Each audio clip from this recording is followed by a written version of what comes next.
नमस्कार, आदाब, सत श्री अकाल दोस्तों। स्वागत है आप सबका मेरे YouTube चैनल स्वप्निल जंक्शन पर और मैं आशा करता हूं कि आप सभी स्वस्थ और सुरक्षित होंगे। दोस्तों, अभी आपने देखा कि किस प्रकार से हमारे नेताओं ने, हमारी सरकारों ने हमारे साथ छल किया और अभी इस बात को पूरे 2 महीने भी नहीं हुए हैं। आप सबको याद होगा दोस्तों कि किस प्रकार से अप्रैल के सेकेंड हाफ में और पूरे मई के महीने में कोरोना ने देश में मौत का तांडव मचाया, हाहाकार मचाया। हमारा हेल्थ सिस्टम पूरी तरीके से कोलैप्स कर गया था। लेकिन अब ईश्वर का शुक्रिया कीजिए या फिर वायरस का कोई चरित्र ही ऐसा होता है कि ये जब एक बार पीक करता है तो उसके बाद फिर इसका डिक्लाइन भी आता है। जो भी कारण होगा, या हो सकता है कि वैक्सीनेशन इसमें बहुत अहम भूमिका अदा कर रहा हो, जो भी हो, लेकिन अब कोरोना के मामले कम से कम अगर मैं आपको बताऊं तो सरकारी आंकड़े अब बहुत कम आ रहे हैं। बीते 24 घंटों में भी करीब 53,000 के करीब मामले आए। यानी अब हम उस वाली स्थिति में पहुंच गए तकरीबन 2 महीने, 2.5 महीने, 3 महीने पहले वाली स्थिति में, जब ऐसे मामले रोजाना आते थे। हालांकि एक बात यह भी जानने योग्य है कि किस देश की क्या क्षमता होती है, किस देश पर क्या सोच उस पर होती है कि भाई इतने मामले ही आए तो हम डिक्लाइन कर रहे हैं और इतने आ जाएं तो ये बहुत बड़ी समस्या है या इमरजेंसी की स्थिति है। क्योंकि आप जानते हैं कि अलग अलग देश की जो स्थिति होती है, चाहे जनसंख्या के लिहाज से हो, चाहे तमाम और फैक्टर्स होते हैं उसके लिहाज से हो, तो अलग अलग कारण होते हैं। अब भारत में अगर रोजाना 50 से 60,000 मामले भी अभी रिपोर्ट किए जा रहे हैं तो उसे एक प्रकार से माना जा रहा है कि सेकेंड वेव डिक्लाइन में आ रही है, यानी सेकेंड वेव का असर कम हो रहा है। लिहाजा आपने देखा होगा दोस्तों कि दर्जनों राज्य सरकारों ने अपने यहाँ पाबंदियों में ढील दी है। लगातार प्रतिबंधों में एक प्रकार से और भी ज्यादा शिथिलता दी जा रही है। अगर मैं आपको बताऊं दोस्तों तो राजधानी दिल्ली का अगर मैं उदाहरण दूं तो वहां पर अब मॉल्स, रेस्टोरेंट्स, होटल्स, सार्वजनिक स्थान जो है, गोल्फ क्लब्स हैं, बार्स हैं, ये तमाम चीजें अब खुलेंगी। सार्वजनिक परिवहन पहले से ही खुला हुआ है।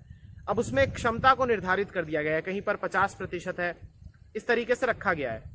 एक चीज और है दोस्तों कि अगर मैं उत्तर प्रदेश या उत्तराखंड जैसे राज्यों की बात करूं तो यहां पर आप देखिए कि सरकारी दफ्तरों को भी खोला गया है, निजी दफ्तरों को भी खोला गया है 50% की क्षमता के साथ। और भी अन्य सार्वजनिक स्थानों पर खोलने का विचार हो रहा है। जैसे उत्तर प्रदेश में आपको अब खुल जाएंगे, वहां पर पार्क्स खुल जाएंगे, पब्स खुल जाएंगे, बार्स खुल जाएंगे। हालांकि किसी भी जगह अभी शैक्षणिक स्थानों पर एक प्रकार से जो रोक है वो जारी है, कहीं पर भी वो नहीं खुलेंगे। लेकिन ये जानना आपके लिए जरूरी है दोस्तों कि जैसे जैसे हम पाबंदियों में ढील की तरफ जा रहे हैं, या यूं कहिए कि राज्य सरकारों को चूंकि अर्थव्यवस्था भी चलानी है, और ये सच है कि जीवन के साथ साथ हमें आजीविका भी चलानी है, इसलिए यह बहुत जरूरी है कि जितने भी लोग इस वीडियो को देख रहे हैं दोस्तों, इस वीडियो को आप अधिक से अधिक शेयर कीजिएगा और अब खुद से ये प्रण ले लीजिए। क्योंकि 1.5 साल हो चुका है, आप ये बात जानते हैं कि किस प्रकार से हमारे देश में स्वास्थ्य की व्यवस्थाएं नहीं है। सही मायनों में हमें जो ये आत्मनिर्भरता का चूरन चटाया जा रहा है, ये इसलिए चटाया जा रहा है क्योंकि हमारी सरकारों ने हमारे लिए कुछ किया ही नहीं, या जो भी किया वो एक छोटे दायरे तक ही किया। इसलिए ये अब हम सब पर यह जिम्मेदारी है दोस्तों कि किस प्रकार से हम अपने फर्ज को समझें। क्योंकि जैसे जैसे आप समझ रहे होंगे दोस्तों कि पाबंदियों में ढील दी जाती है, ये हमारे जीवन से भी जुड़ा हुआ है, वैसे वैसे ये जिम्मेदारी प्रत्येक मनुष्य पर आ जाती है, प्रत्येक नागरिक पर आ जाती है कि वो इन छूटों का किस प्रकार से वो उसे किस दृष्टि से देखता है। सबसे पहले दोस्तों बात ये जरूरी है कि देखिए, अब पाबंदियों में ढील दी जा रही है, मैंने आपको शुरुआत में बता ही दिया। इसलिए बहुत जरूरी है कि अगर आप घर से बाहर जा रहे हैं, अगर आप अपने दफ्तरों के लिए जा रहे हैं, अगर आप अपने दुकानों के लिए जा रहे हैं, बाजार में जा रहे हैं, कहीं पर भी अगर आप घर से बाहर निकल रहे हैं तो बहुत जरूरी है कि आप डबल मास्क लगाकर जाएं। देखिए, कोरोना का कहर जो था, वो जो तमाम दृश्य थे, वो सारे के सारे हमारे जहन में ताजा हैं। कोई भी ये बात नहीं भूला कि किस प्रकार से वाकई में सड़कों पर लोग मर रहे थे। उस समय हमें एहसास हुआ कि कोरोना कुछ है, और देश ने कोरोना की 2 लहर अभी तक देखी हैं। पहली लहर को तो हवा में उड़ा दिया गया था और उसी के साथ साथ एसओपीज को भी धज्जियां में उड़ा दिया गया था। लेकिन जब दूसरी वेव आई तो लोगों को एहसास हुआ कि हाँ, कोरोना जानलेवा है।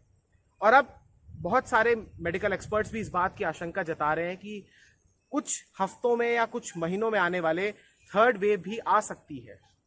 और थर्ड वेव का आना या ना आना, इसका तो मैं कोई भविष्यवाणी नहीं करूंगा, लेकिन एक चीज मैं जरूर एक पुख्ता तौर पर कह सकता हूं कि अगर आप लोग तमाम एसओपीज का पालन करेंगे, तमाम दिशा निर्देशों का पालन करेंगे, घर से बाहर निकलेंगे तो मास्क लगाकर निकलेंगे, घर में अगर वापसी भी करेंगे तो भी सबसे पहले आप अपने हाथों को धोएंगे, स्वच्छ पहले हो जाएंगे, फिर आप अपने घर के अन्य सदस्यों से मिलेंगे, क्योंकि आपके घरों में बच्चे भी होते हैं, आपके घर में बुजुर्ग भी होते हैं, महिलाएं भी होती हैं, आप स्वयं भी रहते हैं। इसलिए बहुत जरूरी है, अगर आप हो सकता है मान लीजिए आप वायरस को कैरी करके घर आ जाए और हो सकता है कि आप एसिम्टोमेटिक हो और आप किसी और को अगर ये महामारी दे दें, किसी और के अंदर ये वायरस को आप प्रवेश करवा दें, तो फिर हो सकता है उसके लिए गंभीर स्थिति उत्पन्न हो जाए। इसलिए बहुत जरूरी है कि आप अपने आसपास अपने आप को स्वच्छ रखें। साथ ही साथ बहुत ज्यादा सबसे अहम चीज है दोस्तों, मास्क के साथ साथ एक चीज और है, वो है फिजिकल डिस्टेंसिंग यानी शारीरिक दूरी। आप ये बात जानते हैं दोस्तों कि कोरोना ने पिछली वेव में तकरीबन हर भारतवासी को या तो शारीरिक तौर पर या फिर मानसिक तौर पर परेशान किया, उसे घात लगाया, उसे एक प्रकार से आघात पहुंचाया। इसलिए बहुत जरूरी है कि अगर आप कहीं पर भी काम करते हैं, मान लीजिए आप दफ्तर में काम करते हैं, तो आप अपने आप को आइसोलेट कर लीजिए, या ये मेक श्योर कीजिए कि जहां पर भी आप बैठते हैं वहां पर तमाम एसओपीज, तमाम नॉर्म्स का पालन हो, क्योंकि इस क्रियाविधि का अगर पालन होगा दोस्तों तो बहुत ज्यादा ऐसे चांसेस है कि आप बच सकते हैं, आपको ये संक्रमण नहीं होगा। और जो भी अभी ऐसे लोग हैं जिन्हें 1.5 साल में भी अभी तक नहीं समझ में आ रहा कि कोरोना कितना जानलेवा है, तो फिर एक बार वो उन आंकड़ों को देख ले और एक बार किसी भी एक ऐसे व्यक्ति से बात कर ले जिसके घर में मौत हुई हो कोरोना की वजह से।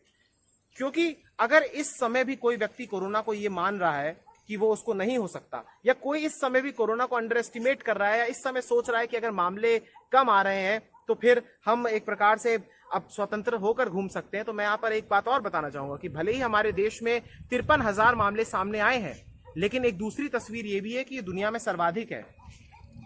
बीते 24 घंटों में या पिछले एक हफ्ते में ब्राजील और भारत में ही सबसे ज्यादा मामले रिपोर्ट किए गए हैं।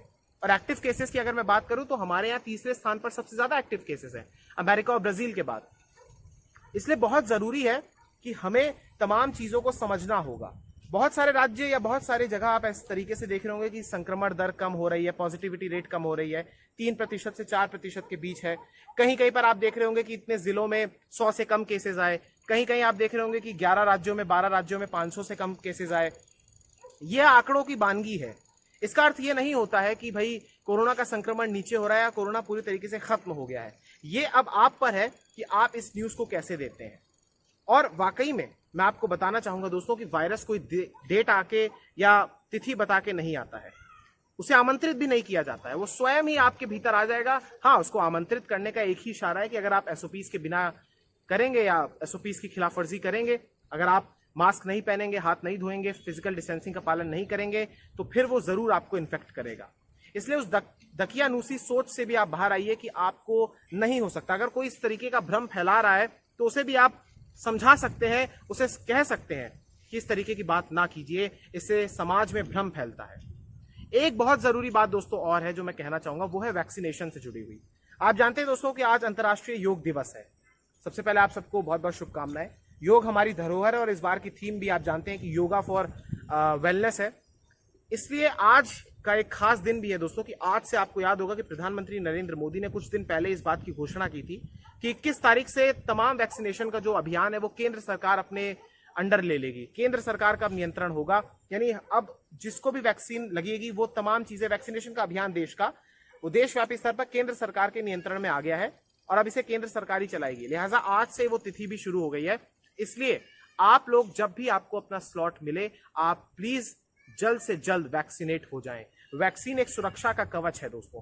वैक्सीन हमें उस गंभीर अवस्था में जाने से बचा कर रखता है। साथ ही साथ वैक्सीन लगवा लेने का अर्थ यह नहीं होता है कि हम अपने आप को तमाम वो जो दिशा निर्देश है, जो तमाम एसओपीज है, उनका पालन करना भूल जाएं।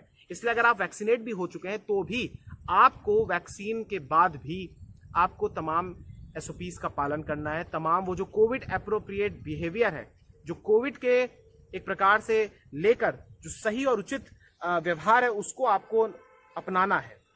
इसलिए बहुत जरूरी है दोस्तों। आज सोमवार है और अब धीरे धीरे आप देखेंगे कि पाबंदियों में ढील दी जा रही है। इसलिए बहुत जरूरी है कि आप भी प्लीज कड़ाई रखें, स्वयं से अनुशासन हो जाए, अनुशासित हो जाए, अनुशासनहीनता ना करें। बस यही आपको बचा सकता है दोस्तों। बहुत बहुत शुक्रिया, बहुत बहुत धन्यवाद। जय हिंद, जय भारत, वंदे मातरम, इंकलाब जिंदाबाद, सत्यमेव जयते। नमस्कार।